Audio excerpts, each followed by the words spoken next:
Well, look, the first thing, it was great to see our players happy and excited to be celebrating a win, a really good win for them. After getting behind in the game 17-7, to come back and sort of play the way we're capable of playing and do things with sort of a relentless competitive sort of spirit and enthusiasm and togetherness as a team, I think was great. And it was, really good to see the players happy, excited, and celebrating because they were happy that they had put something in something and got a positive result. In reviewing the film, obviously, I think that we always have to be able to focus on taking advantage of opportunities that we have. We also have to focus on making sure that we learn the lessons of things that we do that actually help the other team have opportunities in the game as well. So those are all lessons to be learned. I think the focus needs to be on our team, what our team needs to do to each individual on our team and each unit on our team. What do we need to do to improve? What do we need to do to try to do a better job with consistency and execution in terms of what we do as coaches, as well as how we get the players to stay focused so that we can execute with more consistency. Great to see Byron Young, SEC Defensive Lineman of the Week. He had a heck of a game. Will Reichert made some real key clutch kicks in the game. It's great for those guys to get recognized. Austin Peay, Scotty Walden does a really, really good job there. For FCS, these guys are ranked, in the top part of their division in just about everything they do. They're really good on defense. They got one of the top 10 defenses. They average 450 yards a game on offense with a lot of balance. Quarterback does a really good job with them. Number 10, McCray, is a really explosive player that they do a good job of utilizing his talents. They got good returner. Look, we need to prepare for this game like any other game that we play. We need to be ready to play well. They have enough people on their team to be able to take advantage of any lack of execution, and certainly we want to focus on us being able to execute, in a really positive way and try to build on the momentum of, having a good second half and improving to finish the season. Start over here on the right with Charlie. Yeah, Coach, you've talked throughout the season about the emphasis placed on turnovers. Is there something maybe you can pinpoint as a reason you guys have had so few of those this season? I can't. It comes down to player awareness. It comes down to player focus. It comes down to, on defense, you got to be physical. When you're physical, you knock the ball off of people. When you have good cleanup, which means a lot of guys are getting to the ball, second guy in has a chance to take a shot at the ball. All these things are things that we emphasize, and we actually did better in this last game, but only got the result of one turnover. Had another chance to intercept the ball and didn't make the catch, but we just got to keep harping on it and keep working on it with our players to work on how do you get the ball out, when do you take shots at it, and try to do it better, because this is something that has a significant impact on games, and we need to do a better job in that regard. Left middle with Michael. How do you describe the vision and the footwork of Bryce Young in the pocket when the protection breaks down and he has to make things happen?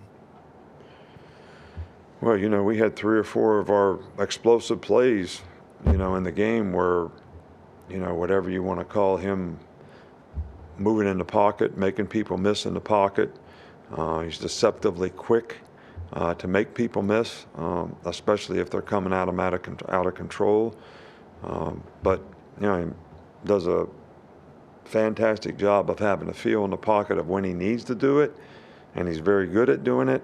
And his ability to extend plays, and then our receivers have done a really good job when he does scramble of applying scramble rules to get where they need to get so they have an opportunity to make themselves available for the ball. So that was good for us in the game. I mean, I think we made 3 or 4 big plays on that kind of thing. Up front, Nick Kelly. What would you say is the next step in Ja'Cory Brooks's development? Corey Brooks has played really well for us. I mean, guy's a dog. He plays great on special teams. He'll block. He's physical.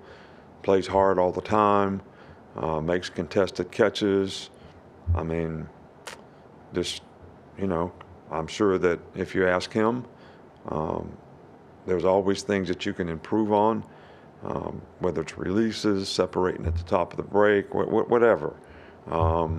And I'm sure there's things that he can improve on, but he's one of the guys on our team that I think is a great competitor who has really played consistently all year long for us. Left side with Katie. Coach Brian Branch obviously had the stop on the 4th down play, but just kind of what kind of weapon has he been in the defensive backfield all season, and just kind of his versatility? Brian Branch is he's a very versatile player. He's got good cover skills. He's physical. He's a good blitzer.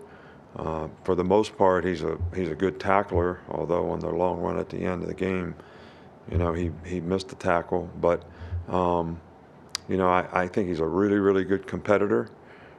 And his versatility as a player, playing star, playing safety, playing money, is, it's. If you don't have a few guys like that on your team, then you don't have any diversity in what you can do on defense. So, and I think he's played extremely well for us and very consistently all year long. Back with Carrie. Hi, Coach. When some of those end-of-season goals are off the table, what's the biggest challenge in getting your team to play with that same consistency and intensity throughout the end of the season? Well, I think it comes down to a lot of the things that we talked about last week in terms of, are you going to define your identity as a football player and as a football team, or are you going to let other people do it? And being the best that you can be as a player, taking some of the things that have happened to us personally in terms of your pride as a competitor and the consistency in our performance are all things that, if you are a competitor, you're going to respond. And I think our players did that in this game. Now, the challenge is are we going to continue it to finish the season? Up front here with Tony. What did you see from Terry and Arnold kind of stepping in for Eli against Ole Miss, and just what have you, his ability to kind of just do that off the bench? Well, I mean, you saw the game. I think Terry Arnold plays really well when he plays with good technique. I think when he has bad habits in his technique, which I'm not going to get into specifically, he allows the other guy to, take advantage of him on release and doesn't always put him in a great position to play the ball. But he actually played better as the game went on. The guy has been a starter for us for, half the season. So he's got experience. He should be able to go out there and play with confidence, and we have confidence in him. But I also think he's got to stay focused on doing things correctly because it helps him be able to put himself in the best position. 2 more. We'll start with Mike Rodak. We saw Tyler Harrell get into the game briefly on Saturday. Just where does he stand with his health and just his comfort level with the offense? Yeah, well, he's learning. He's healthy now. He's learning. He's getting lots of reps. Guy's got really good speed, which I think would help us on offense. And I think, we need to, find ways to try to, use him in certain situations that can be helpful to giving us some explosive vertical plays down the field, which there's, been a lack of recently. And, he's making really good progress. Go to Joey. Finish up over there.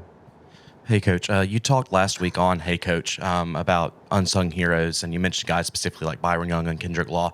Not necessarily those guys specifically, but in general, how important are guys like that contribute to the team that don't necessarily share the same spotlight? I think it's important to have a whole team of guys like that. I think if everybody's putting the team first and want to do what they can do to help develop themselves so that they create value for their future and opportunities in their future, as well as whatever their role is on the team, do it the best you can do it so the team has the best chance to sort of develop the kind of personality as well as the intangibles that you need to be a great competitor. And look, there's a lot of distractions out there, and guys have to choose to focus on the right thing. Can't worry about all the stuff, you've heard me talk about it before, external noise, rat poison, whatever you want to talk, whether it's good, bad, or indifferent. When you step on the field to compete, you need to be focused on what you need to do to play the best you can to dominate your box against whatever the challenge is, whether you're an offensive lineman, a defensive back, a linebacker, it doesn't matter. And that's a challenge. It's more challenging now than it's ever been before. But it's important for guys that aren't starters on your team, don't even know if they're going to play, to get ready to play so they can take advantage of the opportunity when they do play. Because those opportunities will come at some point, and sometimes it's when you least expect them. And some of the young guys on our team have done a much better job of that this year than I thought some of the guys did in years past. All right, Coach, thank you. All right, thank you.